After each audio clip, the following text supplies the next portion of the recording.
आज बात करेंगे भारत के सबसे विवादित और संभावित विषय पर, जिसे आप अखंड भारत के नाम पर जानते हैं।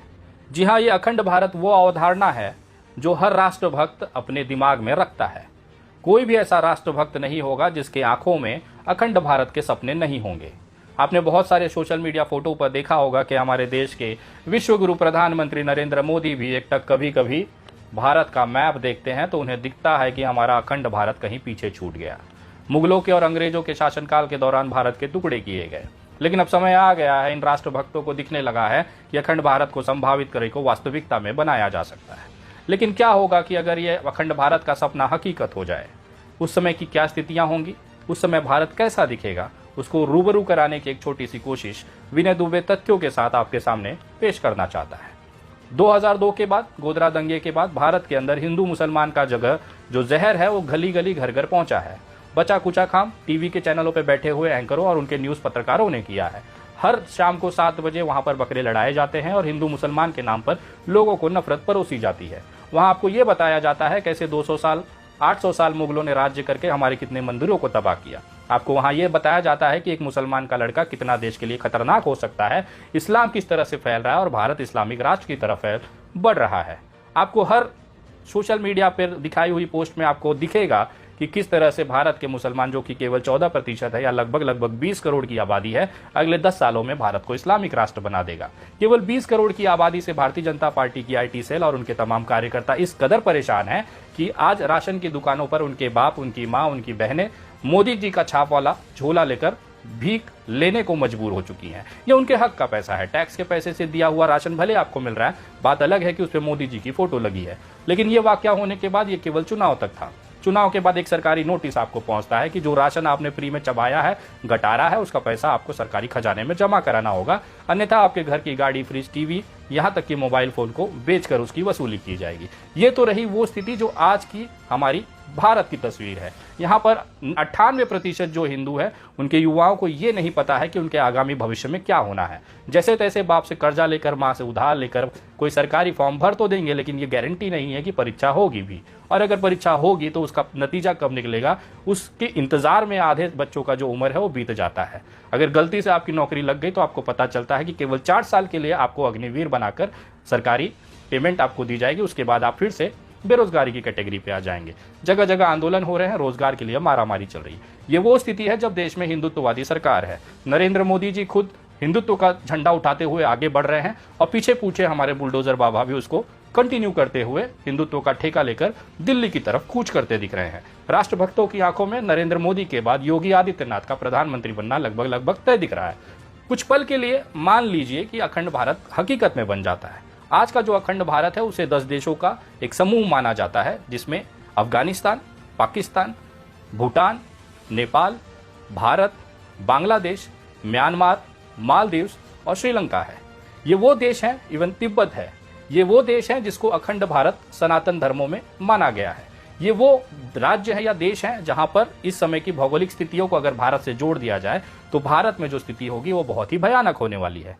भारतीय जनता पार्टी के जो संभावित कट्टर जो हिंदू राष्ट्रभक्त हैं वो 20 करोड़ मुसलमानों से इस कदर परेशान हैं कि वो अपने घर पे कटोरा लेकर बिना कपड़ों के राशन की दुकानों पर लाइन लगाने पर मंजूर हैं, लेकिन मुसलमानों को फूटी आंख देखना नहीं चाहते। सोचिए अखंड भारत में क्या होगा। पाकिस्तान में करीबन 20 करोड़ के आसपास मुस्लिम आबादी है जो भारत का हिस्सा हो जाएगी, अखंड भारत का हिस्सा हो जाएगी। अफगानिस्तान में 30 करोड़ की आबादी का मुसलमान है, इसके साथ जो तालिबानी आतंकवादी संगठन है वो हमें बोनस में मिलेगा। ये सारे लोग अखंड भारत का हिस्सा होंगे। बांग्लादेश में 14 करोड़ मुसलमान हैं जो इस अखंड भारत का हिस्सा होगा। अगर इस पूरे अखंड भारत में मुसलमानों की संख्या पर अगर ध्यान दिया जाए तो करीबन ये 65 करोड़ को पार कर जाती है। जिस देश में भारत के अंदर 20 करोड़ मुसलमान इन भाइयों को सहन नहीं हो रहे, वहां पर 65% के आसपास मुसलमान इन भाइयों को कैसे फूटी आंख सुहाएंगे। लेकिन सोचिए अगर अखंड भारत बन जाता है तो जो तालिबानी आतंकवादी है वो इंडिया गेट पर अपने टैंकरों में बैठकर सेल्फी लेते हुए दिखाई देंगे। बहुत सारे ऐसे युवा आपको AK-47 लटकाते हुए राशन की दुकान पर मोदी जी का थैला छाप वाला फोटो लेकर राशन लेते हुए दिख जाएंगे। पुस्तकालयों में AK-47 और बम बनाकर की ट्रेनिंग दी जाएगी और देश का जो माहौल है वो इतना खूबसूरत होगा कि आप घरों से निकलने से पहले दूसरों को फोन करके पूछेंगे कि भाई साहब कहीं बम तो नहीं फटा है। ये स्थिति होगी इस भारत के अखंड भारत की। और हम चाहते हैं कि नरेंद्र मोदी जी ये सपना साकार करें, क्योंकि हर राष्ट्रभक्त के साथ में भी विनय दुबे भी एक राष्ट्रभक्त है और मेरी आंखों में भी अखंड भारत का सपना है। 20 करोड़ मुसलमानों ने इनकी नट को टाइट किया हुआ है, ताकि भारतीय जनता पार्टी रोज बिलबिलाती है, समाचार चैनलों पर बिलबिलाती है, ट्विटर पर चिल्लाती है, सोशल मीडिया पर चिल्लाती है। सोचिए 65 करोड़ मुसलमान आने के बाद इन भारतीय जनता पार्टी के जो टटपुटिये हैं उनकी क्या स्थिति होगी।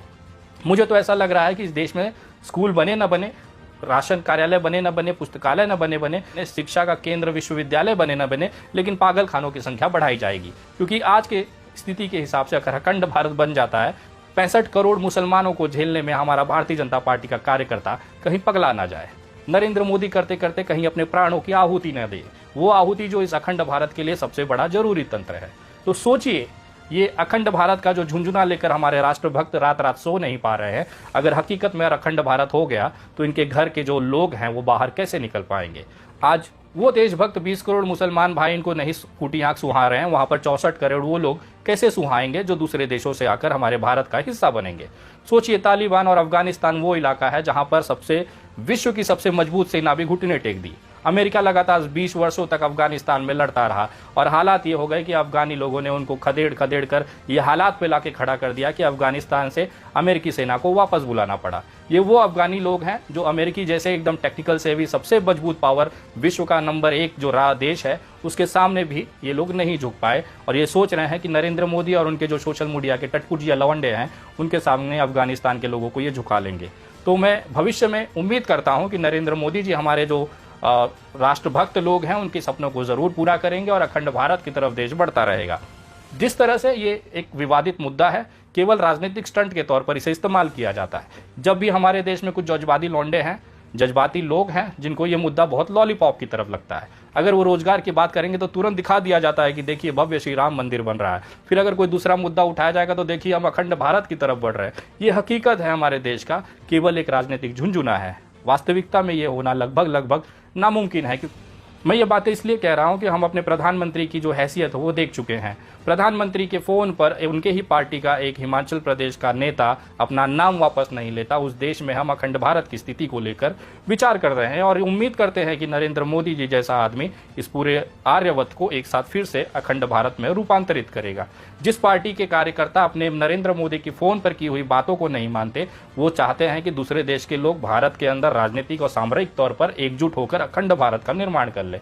इससे बड़ा सुतियापा वाला जो प्रोपोगेंडा है वो इस भारत में हो ही नहीं सकता। मैं तिलांजलि देता हूं, श्रद्धांजलि देता हूं ऐसे लोगों को जिनके अंदर इस तरह के सपने आंखों में लेकर वो बसते हैं। मैं नमन करता हूं ऐसे सोच वाले खाली दिमाग के पैदल यात्रियों का जो इस तरह की विचारधारा के साथ अपनी जिंदगी का महत्वपूर्ण पल बर्बाद कर रहे हैं। जिस समय युवाओं को अपने रोजगार को लेकर, अपने व्यवसाय को लेकर, अपने परिवार को आधुनिकीकरण करना चाहिए, उनको प्रगति करनी चाहिए, विकास करना चाहिए, वहां पर यही टटपुटिया लोग नरेंद्र मोदी और भारतीय जनता पार्टी के बनाए हुए काल्पनिक सपनों और दुनिया में जिंदा हैं। 10 साल बाद जब वो जागेंगे तो उनको पता चलेगा कि जिस तरह से 10 साल पहले वो चावल दाल खा पा रहे थे, आज कटोरा लेकर भीख मांगने की स्थिति में है। और मैं दावे के साथ कह सकता हूं कि आज जिन आंखों में ये सपने लेकर ये जी रहे हैं, उन तमाम लोगों को 10 साल बाद भीख मांगकर भी पैसे नहीं मिलेंगे। क्योंकि जो इंसान अपने लिए जिंदा नहीं रह सकता, अपने लिए, अपने परिवार के लिए मेहनत नहीं कर सकता, वो देश के लिए क्या ही कर लेगा। इससे बड़ा एक जो सबसे हास्यास्पद जो बात है इस भारत के लिए हो ही नहीं।